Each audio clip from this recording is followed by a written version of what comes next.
বেশি সেনা বাহিনীর সদস্যগণ কাজ করবেন সেটা ইতিমধ্যে সেনাপ্রধান এবং সরকার প্রকাশ করেছে। তথ্য তাদেরকে সেই বিষয়ে ট্রেনিংও দেওয়া হচ্ছে।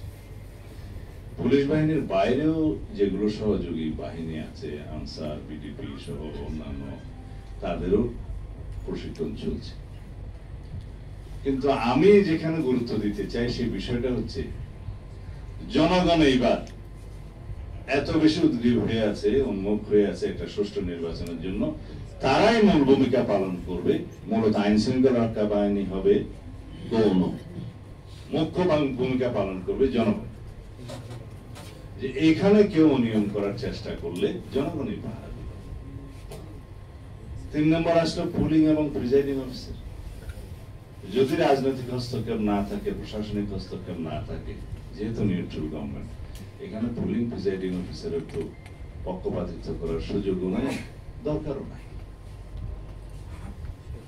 বাদ বাকি রইল জনগণ এবং রাজনৈতিক দল।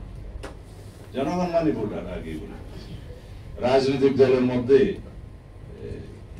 একজন বক্তা বললেন যে জোট করার জন্য, এই করার জন্য, সেই করার জন্য। এখন সেটা তো রাজনৈতিক দলগুলোর নিজস্ব ব্যাপার, পারস্পরিক ব্যাপার। জোট হোক বা না হোক, নির্বাচনে যখন সকল রাজনৈতিক দল অংশগ্রহণ করবে সেটা পার্টিসিপেটরি।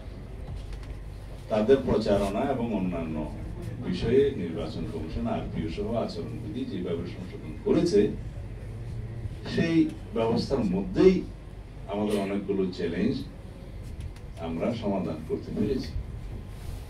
দ্যাট মিনস আগামী জাতীয় সংসদ নির্বাচনে পোস্টার লাগানোর ঝামেলা নেই, যেটা নিয়ে অনেক সময় সমস্যা।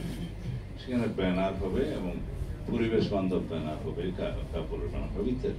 আরো কিছু বিধিবিধান করা হয়েছে আচরণবিধিতে, যেগুলো কঠোরভাবে মানা হবে।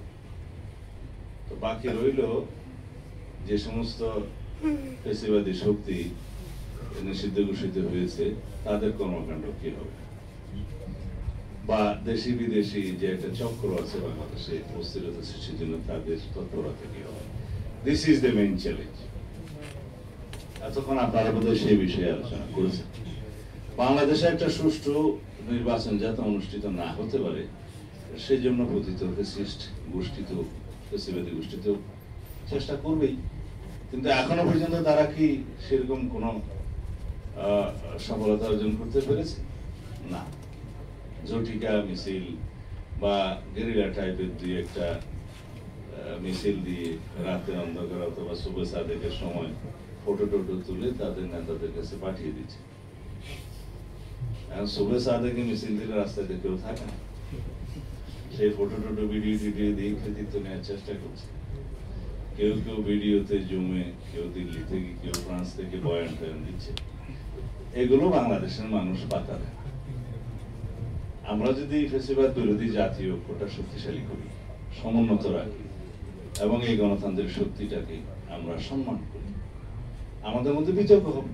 কিন্তু আমরা যদি এই গণতান্ত্রিক ঐক্যটা, ফ্যাসিবাদ বিরোধী জাতীয় ঐক্যটাকে সমুন্নত রাখি এবং শক্তিতে পরিণত করি, ইনশাআল্লাহ ভবিষ্যতে বাংলাদেশের ফ্যাসিবাদের কোনো উৎপাদ এবং উৎপত্তি দুটোই হবে না।